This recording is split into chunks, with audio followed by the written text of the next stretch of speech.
The 2022 Porsche Macan revealed with the GTS taking over the top tier position of the turbo producing 434 horsepower from the twin turbocharged 2.9 liters V6 used in the turbo.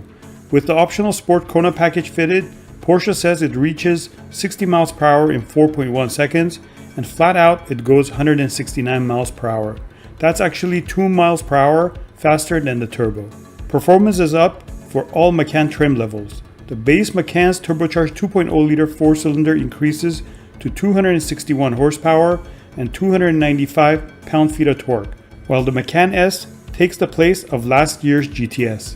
That means a 375 horsepower version of the boosted V6 is under the hood, and all Macans drive all four wheels through a 7-speed dual clutch PDK transmission.